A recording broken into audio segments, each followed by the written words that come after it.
Hello everybody, Mike, aka the Magico13, here with episode 21 of the Out of This World series. Yes, we are in the VAB looking at the small sciencer, but that is really only because I need to simulate the launch. And you'll notice this handy new little window, which currently only lets me choose Kerbin. I can simulate this, or I can start it in orbit. So I want to start this in a 75-kilometer orbit, just for fun.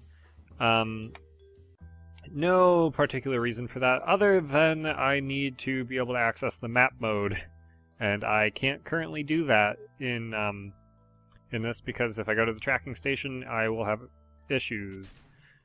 So it should put it down and then immediately transport it into orbit, and you'll notice we are now in a 75 by roughly 75 orbit. Mun Explorer ship has a maneuver node in 13 hours. I'm gonna reckon that's not applicable to this. It does say that still pre-launch, but oh well. And this can't actually fly in space, so it's kind of a pointless thing to have here.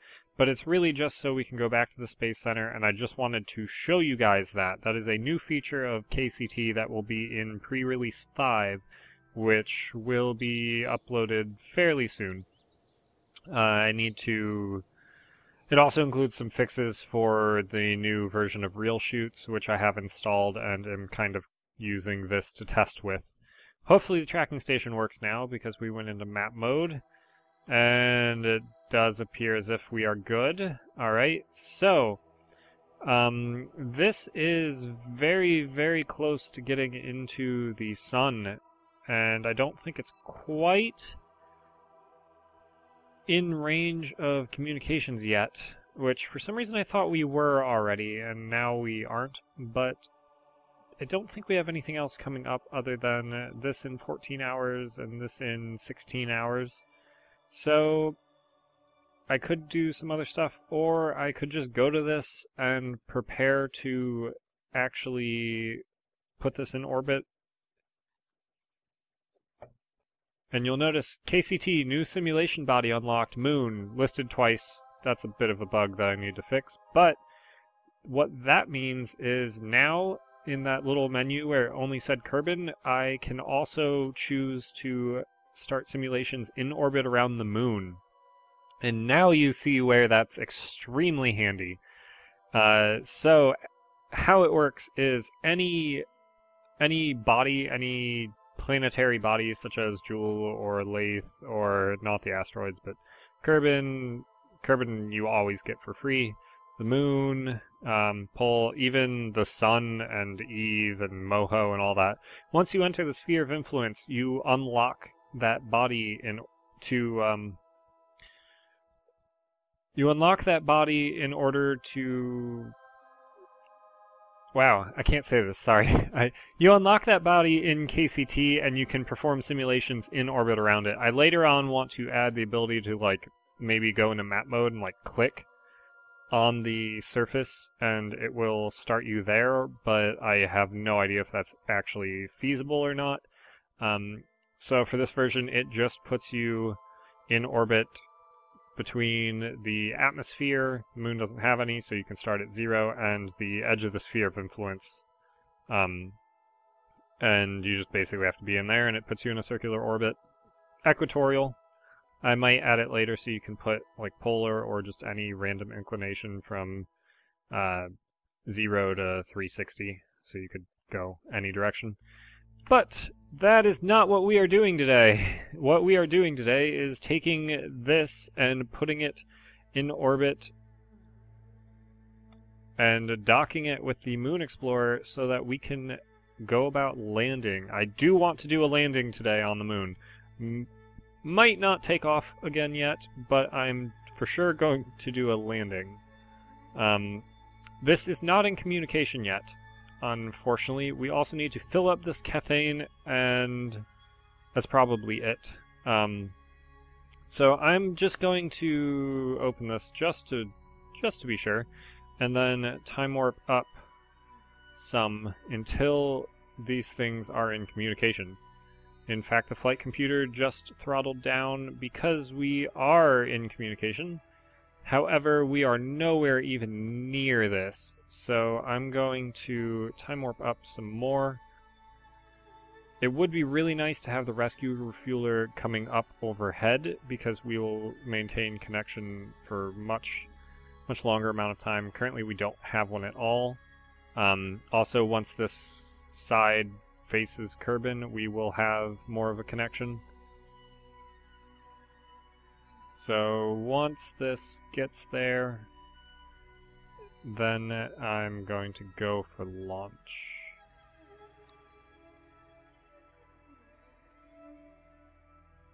Actually, while we have a connection, I should probably be filling up the tanks. So let me deploy that drill and fill up the tank.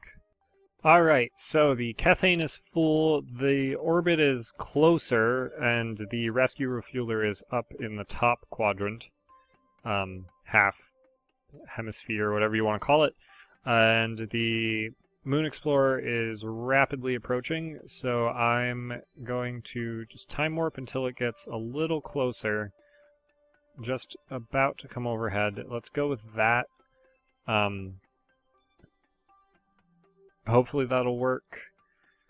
So this is definitely going to be interesting to try to do. I've actually done it once already, and it's not the easiest because the thrust to weight ratio on this is really crappy. You can see the thrust to weight ratio on the surface is 1.068 and current is 1.11. So not very high. I'm going to quick save and then throttle up, and we should apparently turn around. Okay, good thing I quick saved. Because of the heading, I think, or the roll, or some combination of the two, it decided it wasn't going to go in a way that made any sort of sense. So we want the pitch to be this way, the heading, I don't know, our heading currently is 289, so let's keep it at 289, and let's set the roll to 0, and let's try that. It might still roll, but that's okay.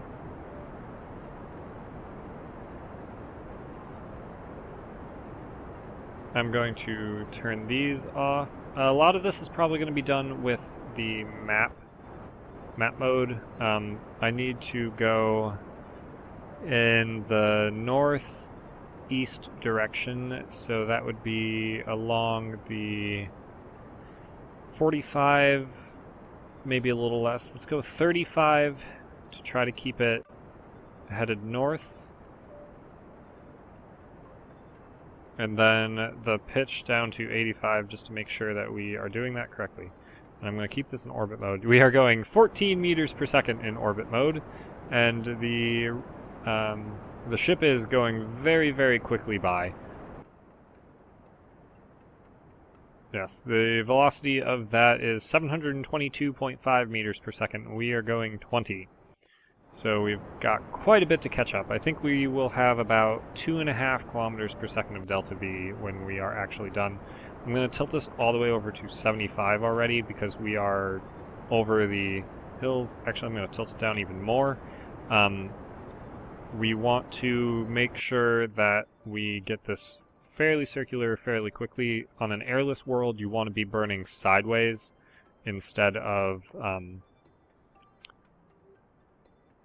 you want to burn, yeah, sideways instead of, like, up, like you would on a body like Kerbin, because on Kerbin you're doing that just to get out of the atmosphere so that you can burn sideways. Here you just want to basically burn sideways, but you still want to have your prograde vector going up. So if our apoapsis, or our time to apoapsis, drops too much, we will have an issue. So hopefully that won't happen. And it does look like we are going to have to play catch-up because that is flying by very quickly. You can see it's just shooting across the sky. I'm going to try tilting this down to 55. And you'll notice right now we're in communication because of this. We also have backup communications because of the rescue refueler, and as soon as we get over the North Pole, we will be pointing straight at Kerbin and just doing communications directly, which is kind of convenient. I'm going to tilt over to 45 already. I just need to watch this time to apoapsis, make sure it doesn't decrease too much. As we use fuel, our thrust to weight will go up. It's already up to 1.2 almost. So that'll make sure that that kind of levels out. It's going very slowly down, and we want it to just kind of stop and then maybe start climbing a little bit. We have a periapsis now. Our periapsis is 11 and our apoapsis is 29. That's probably good. That'll let us catch up. I want to do maybe a plane change maneuver. We're going to be close there.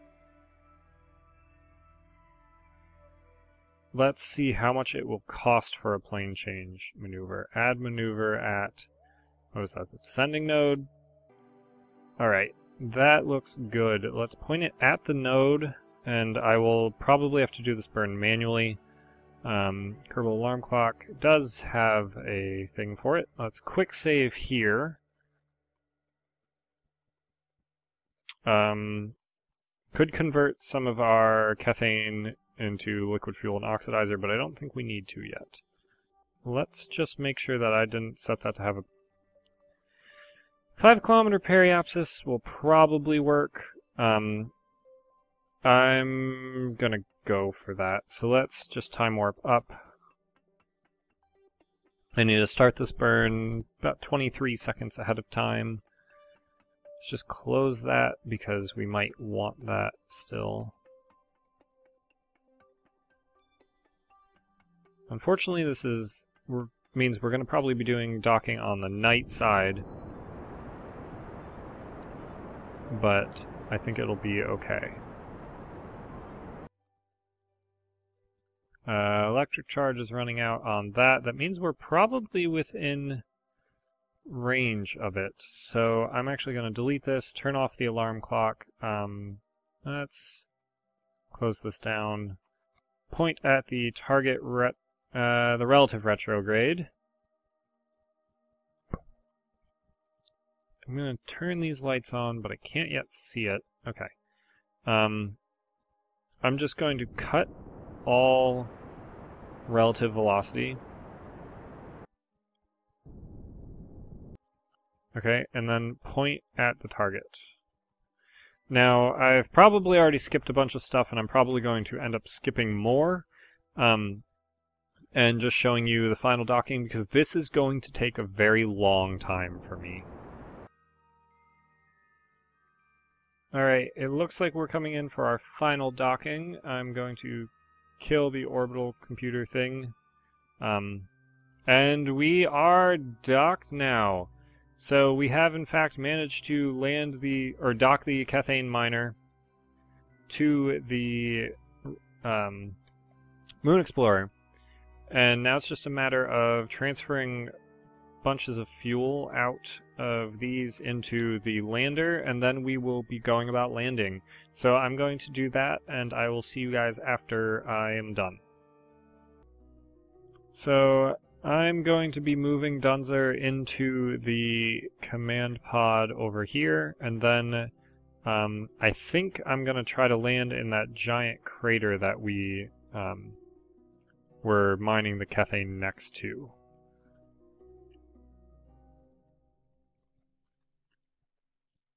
Because, yes, this crater. So I think next orbit I'm going to try to land there. This orbit I'm actually going to try to get an EVA report while we are over it, because I don't think I have one. And that would be worth... Yes, 8 science right there. We haven't even done anything yet. So next pass I'm going to disconnect and get a setup to do that. So let's actually transmit that. That will give us 8 science. Very nice. I do need to IVA and make sure that these are all set to what I want them to be, landing assistant, and camera 1, which currently just points backwards, so let's actually... I want this to be this, and this to be that. Okay.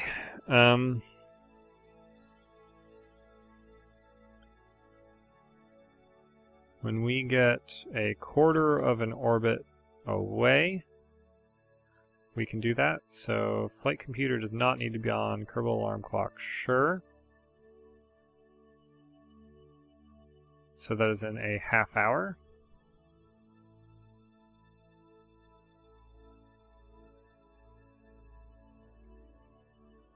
Alright, delete, delete, turn off the alarm clock.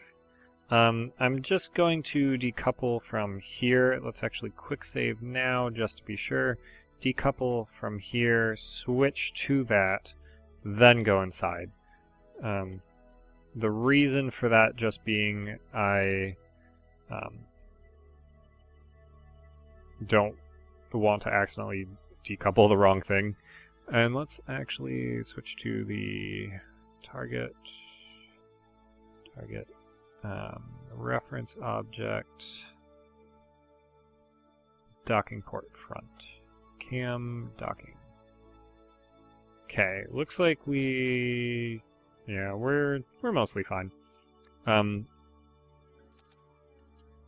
don't want to deorbit too much, so let's set up a burn to just land kind of right above it. I don't actually know how much delta V we have in here, because this doesn't have Kerbal Engineer. In case you were ever wondering. I did not put it in here. So that'll be a really quick burn in a really short amount of time. I'm just going to do it now. I can't! We don't have an engine enabled. Activate the engine, then burn!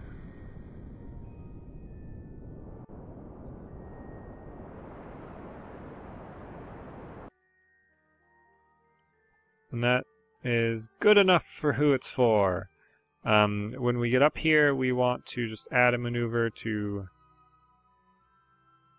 bring that to a stop. That's 700 meters per second of delta V. That's going to take 1:44. We can just try going for it, I suppose. Cam 1, just so that we have the one that's pointed down. You should notice that the moon is below. Oh yeah, if I point up, the moon is below us. In fact, that's kind of the direction we want to be going. So let's point at that and time warp up. I just want to make sure that I don't screw anything up. Okay, I'm going to probably start killing off my horizontal now.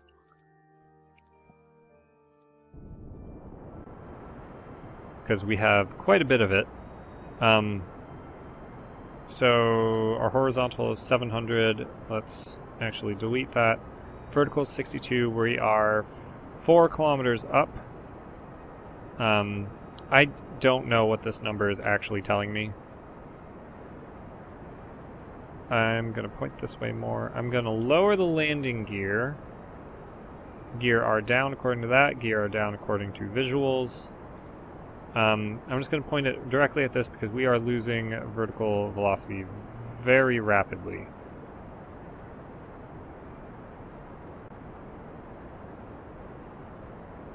Well, we're not losing vertical velocity. We are losing a lot of vertical height. And I don't really want to land in that crater. And the controls on this are really weird. It's like it doesn't go through the center of mass. We need to kill off way more vertical. Uh-oh.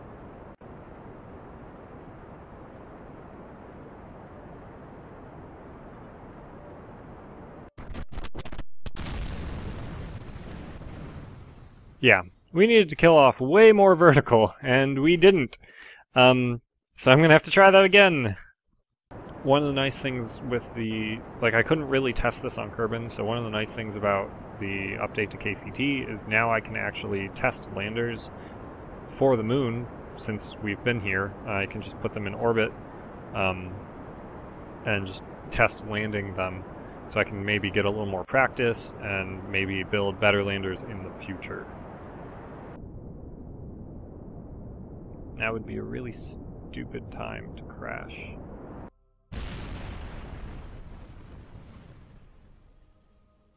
Yes. That would have been a really stupid time to crash.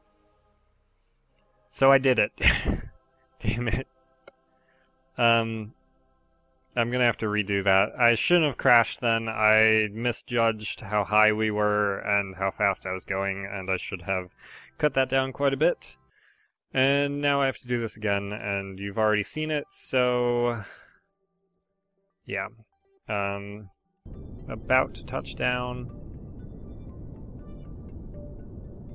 We're very, very close.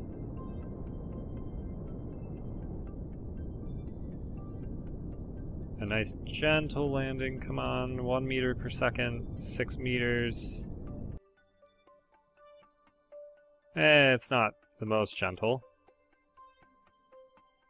But we are landed! We have landed on the surface of the moon. And as a result, we can take a crew report. And let's actually activate this so that we have a connection to Kerbin and review that report and transmit it. That's 15 more science for us there. Did I grab that EVA report? I think I... Oh, this is apparently landed. That's kind of interesting. We can take a surface sample from the ladder. It's a little weird. I'm going to review and send that. That's another 24. I think we probably have enough now for another node, which is exciting. Plop. So this is Dunzer Kerman landing once again on the moon. And this time he already has the EVA report. He can take a surface sample. Recovery is 90 science. That's pretty nice. And let's plant this one, this flag here.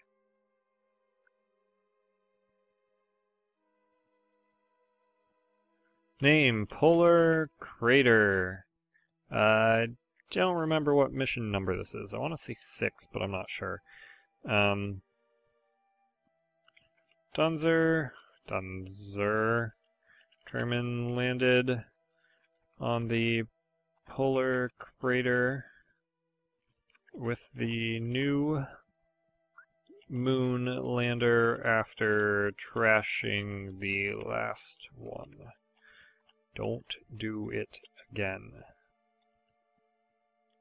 Yes, hopefully we have enough fuel in the tanks to do this. Let's see if we can EVA report. Nope, that's not necessary.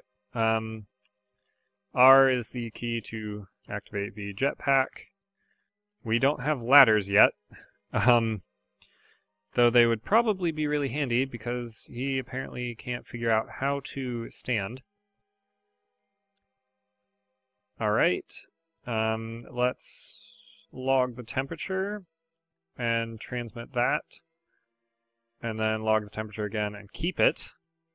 Let's take one mystery goo here and keep that, and the other mystery goo, keep that, and the materials bay, 75 science on recovery, we'll kind of keep that. These tanks are empty, these tanks are more than half full, so that's not too bad. We've got 70 liquid fuel in the tank. That should be hopefully enough. Lots more life support. He can survive down here for 80 days if he needed to. Actually, a little more, 81 days. Electric charge says it's going down. That's probably because these are the only things that provide electric charge. Why did I think that was a good idea? Let's actually turn the lights off just to keep that high. It's actually still going down. That could be an issue because these are the only solar panels on here. I should probably send a care package with some more solar panels, but that will have to be in a later episode. He's got to stay here until the Mun Explorer comes back around, and then we're going to do basically the same thing we did last time, but luckily, since we're kind of northern, we can catch up pretty easily. I will probably have him run around a little bit, and I'll play around. Maybe go all the way over here, but that's kind of far. So we might just save that for another landing. But until then, I'm Mike, aka the Magico13, and I will see you all next time.